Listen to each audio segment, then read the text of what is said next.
5-minute Under the Sea Stories.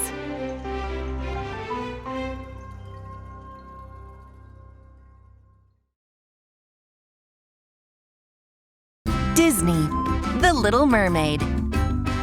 Ariel and the Pearl of Wisdom. Written by Thea Feldman. It was the night before the Pearl of Wisdom ceremony. Ariel was excited. On that special day, King Triton's daughters would each take on an official royal responsibility. The day would begin in the morning when each princess selected a pearl from the palace's pearl room to mark the occasion. In the afternoon, there would be a ceremony to announce how each of them planned to help Atlantica. "What are you going to do?" Andrina asked Ariel. "I don't know yet," Ariel said. "I need to figure that out before the ceremony tomorrow." In the pearl room the next morning, each princess chose her favorite pearl. "I look forward to hearing what you've chosen as your gifts to the kingdom," King Triton said, hugging each daughter.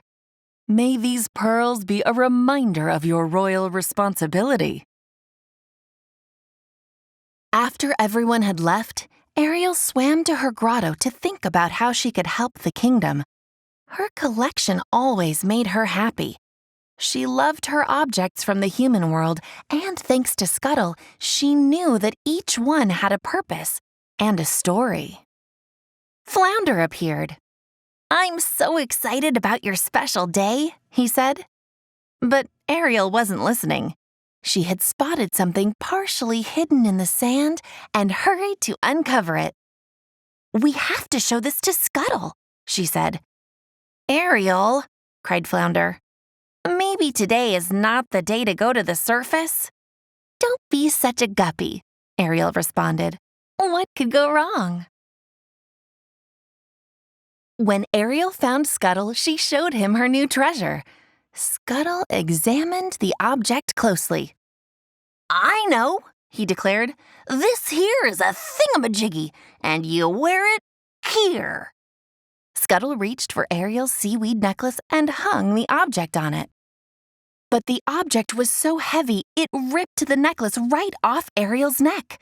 The pearl, the seaweed chain, and the thingamajiggy all sank. "Oh no!" Ariel shouted. She waved a quick goodbye to Scuttle as she and Flounder dove beneath the surface. Ariel looked around frantically. She had to find that pearl. "Look, Flounder, there it is," Ariel shouted. They watched the pearl as it hit a starfish napping on a rock. The starfish swatted it away without even waking up, and the pearl flew through the water. Now it was headed toward an octopus. As Ariel and Flounder chased after it, the pearl landed on one of the octopus's arms. "Wait! Stop!" Ariel shouted.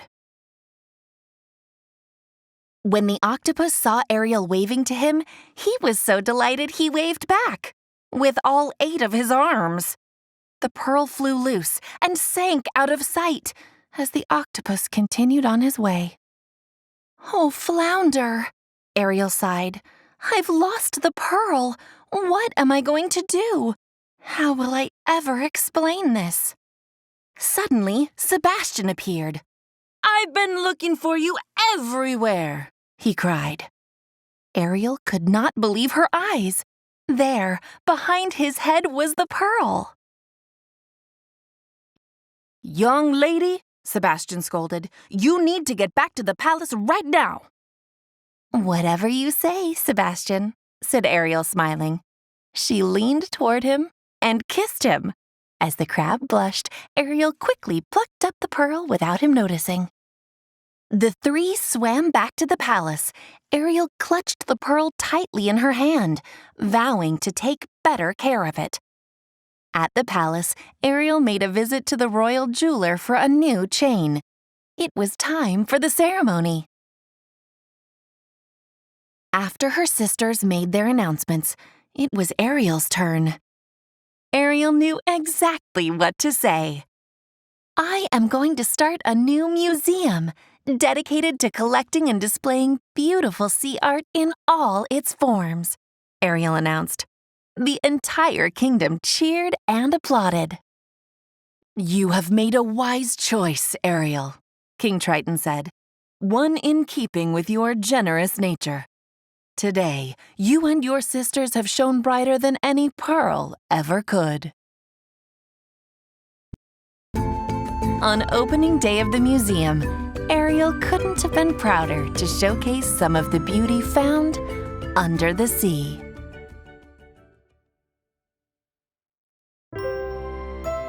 Disney Pixar, Finding Dory. You're it, Dory. Adapted by Lauren Klaus from the original story written by Bonita Gar.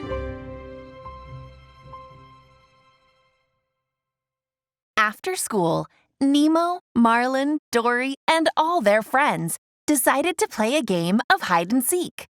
Dory was it first. Everyone swam to find a hiding place as she began to count. 1, 2, 3, 4, Dory counted. When Dory opened her eyes, she forgot why she was counting. What was I about to do? Lie and sneak? No, why would I do that? Spy and peek? No, that can't be right. Oh, hide and seek, she said, swimming toward Nemo and Marlin's anemone, hoping to find them there. But by the time Dory got to their anemone, she'd forgotten why she went. She had a nagging feeling she shouldn't get too close, but she couldn't remember why. "Ouch!" she exclaimed. "Now I remember. I'm not supposed to touch anemones because they sting." As she swam away, Marlin and Nemo peeked out from their anemone. "Where's she going, Dad?" Nemo asked. "She was so close to finding us." "I'm not sure," Marlin responded. What was I doing again? Dory asked herself. She tried her best to remember, but she kept getting distracted and swimming past all her friends. "My spot is so good," Pearl whispered to Sheldon after Dory swam by. "Mine too. I love hide and seek," Sheldon whispered back. Dory even swam past Mr. Ray. She was so excited to see a large patch of pristine sand to squish and play with that she completely missed him hiding beneath it. Mr. Ray smiled, proud of his clever hiding place.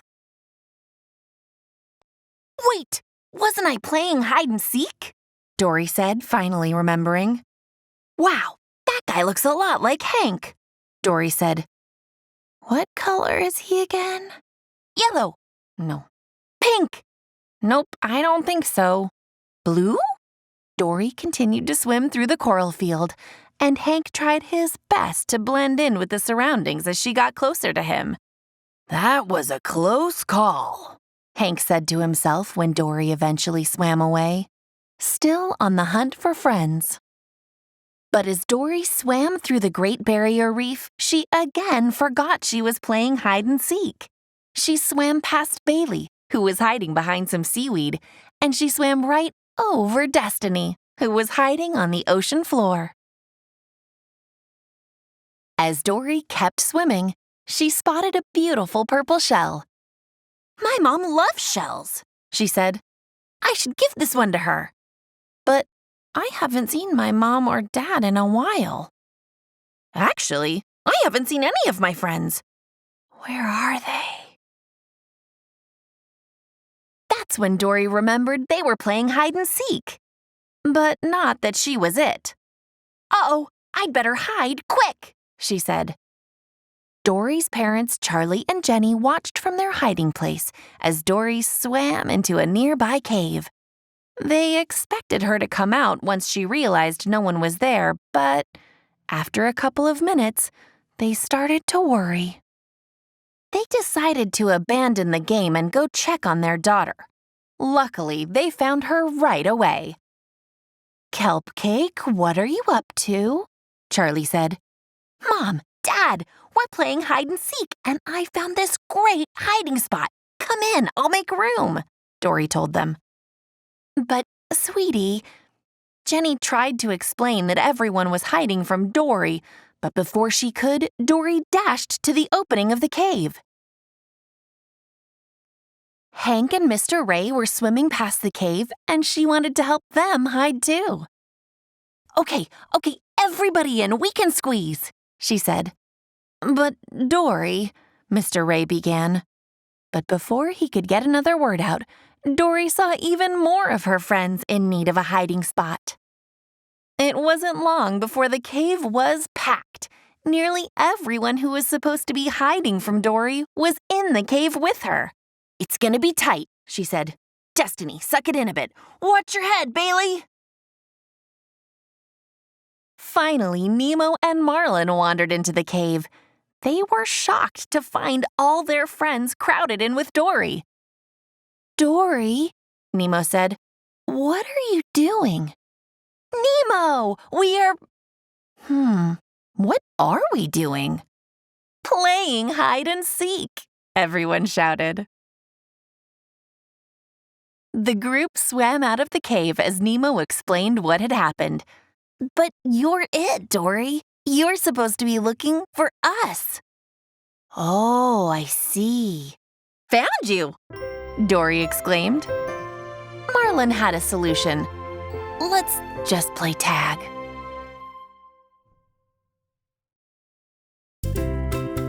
Disney. Lilo and Stitch. Adapted by Catherine Hopka. In a distant remote corner of the galaxy, Jumba Jookiba created Experiment 626, a new species. The Grand Councilwoman of the planet ordered Jumba to get rid of Experiment 626. Just as they were about to escort 626 off to a far asteroid, he broke out. Back at the Galactic Federation headquarters, they tracked 626 as he hurtled toward an unfamiliar part of the galaxy. A control operator pinpointed 626's destination, a planet called Earth. Jumba and his friend Pleakley followed 626 to Earth. Off the small island of Kauai, a young girl named Lilo swam in the rolling waves. When she realized she was late for hula dance class, Lilo dashed from the ocean and tried unsuccessfully to slip into class unnoticed. Her teacher wanted to know why she was all wet. It's Thursday. Every Thursday I take Pudge the fish a sandwich, Lilo said.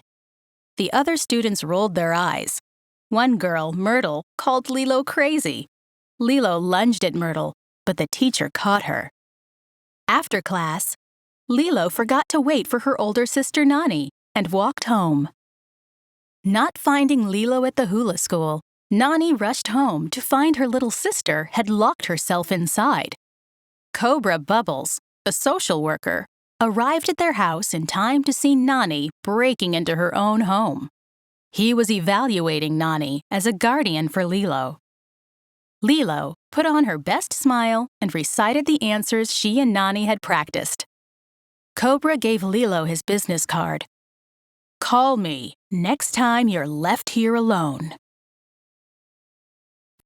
After Cobra left, Nani and Lilo got into a big fight. Later that night, Nani went to Lilo's bedroom to check on her. We're a broken family, aren't we? Lilo asked. No, maybe a little. I'll tell you what. If you promise not to fight anymore, I promise not to yell at you, Nani said. After Nani said goodnight, Lilo saw a shooting star and ran to make a wish. I need someone to be my friend. Maybe send me an angel. The nicest angel you have, Lilo wished. Hearing Lilo's wish, Nani thought maybe Lilo could use a playmate. Lilo didn't know the shooting star was actually 626's spaceship, crash landing in a field of sugarcane. Next thing he knew, 626 was waking up in a kennel. Just then, Lilo and Nani entered the kennel to pick out a pet. Lilo chose 626. Nani was shocked. What is that thing? Does it have to be that dog? Yes, he's good. I can tell. His name is Stitch, Lilo said. Can I buy him? Nani agreed and gave Lilo $2. As Lilo and Stitch left the kennel together, Jumba leapt out to capture 626, but Pleakley stopped him, reminding him they were on Earth. They couldn't use their alien technology or make themselves known. Lilo eagerly introduced Stitch to his new home. This is a great home. You'll like it a lot, Lilo said. But Stitch proceeded to destroy everything in his path. Lilo objected when Nani disciplined Stitch. Nani wanted to take Stitch back to the kennel. He was an orphan and we adopted him, Lilo said. What about Ohana? Ohana means family. Family means nobody gets left behind. Or forgotten, Nani finished. Lilo took Stitch up to her room. Stitch found a book about an ugly duckling. He was curious about it. Lilo explained that in the end, the duckling was happy because he knew where he belonged. The next day, Nani dragged Lilo and Stitch around with her as she went on job interviews. Lilo used the time to teach Stitch about her hero, Elvis. She told him that Elvis was a model citizen, so he should practice being like Elvis. Stitch got started right away, dancing and playing guitar, and he disrupted every interview. When the day drew to a close, Nani still had not gotten a job. Lilo and Stitch were sitting quietly on the beach when Nani's friend David walked up. Hey, Lilo. Hi, Nani. How are you guys? We've been having a bad day, Lilo said.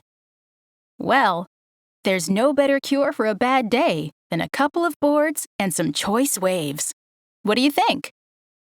Nani agreed, and they all joined David in the sparkling water. Despite his dislike of water, Stitch became captivated by the sport. And when they returned to shore, he dragged over a board, asking for another ride. As Lilo, Stitch, and Nani headed back out to the water, Jumba saw an opportunity to catch Stitch. While they surfed, Jumba swam up from underneath. The white water of the crashing waves hid Jumba as he pulled Stitch beneath the surface. He swam away from Jumba's grip, but floundered in the waves. Fortunately, David was nearby and rescued Stitch. Cobra had seen the whole incident and was very upset with Nani. Defeated, Nani took Lilo and Stitch home. Stitch felt guilty and hurt. He took the ugly duckling book and started walking toward the window. Ohana means family. Family means nobody gets left behind. But if you want to leave, you can. I'll remember you, though, Lilo said as Stitch climbed outside. He walked deep into the forest, desperately hoping to find his own family. The next morning, Jumba and Pleakley were back to their search for Stitch. Jumba caught up to him in the middle of the forest. Stitch told Jumba he was waiting for his family. "You don't have one. I made you," Jumba said. Back at the house, Lilo told Nani about Stitch. He left. He didn't want to be here anyway. Nani began to console Lilo, but David arrived to announce that he had found a job for Nani. After Nani left, Stitch burst through the door.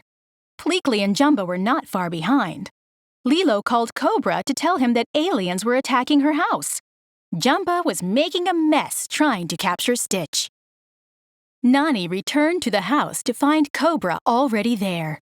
When he saw what Stitch and Jumba had done to the house, he tried to take Lilo away. While Nani and Cobra argued, Lilo slipped out and ran into the forest. She ran as fast as she could, trying to get as far away as she could. Stitch popped up in her path. He revealed his true alien self to her. "You're one of them?" she said.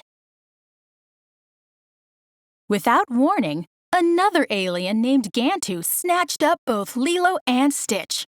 Nani arrived just in time to see Gantu load them onto his ship. Stitch worked his way out of the containment pod and fell from the ship as it took off with Lilo still trapped inside. Jumba and Pleakley jumped out and contained Stitch. Nani went to confront all three of them. "Where's Lilo? Bring her back!" Nani shouted. Stitch shuffled over to Nani and spoke the words Lilo had taught him. "Ohana means family. Family means nobody gets left behind. Or forgotten," Nani finished. Everyone piled into Jumba and Pleakley's spaceship. Once in the air, Jumba used his ship to bump Gantu's and sent it spinning. Jumba then blasted Stitch onto Gantu's ship. He crashed through the windshield and rescued Lilo. "You came back!" she cried. "Nobody gets left behind," Stitch said. Moments later, the ship splashed into the ocean. David, who was surfing nearby, helped them ashore, where they were met by Cobra and a fleet of aliens, including the Grand Councilwoman. The Grand Councilwoman wanted to take Stitch back to their home planet. Cobra stepped in. "Lilo, didn't you buy that thing at the shelter?" he asked. Lilo nodded. She approached the Grand Councilwoman, who decided to let Stitch stay with Lilo and Nani on Earth. Nani, Lilo, and Stitch were a real family. The spirit of Ohana proved that anyone could belong.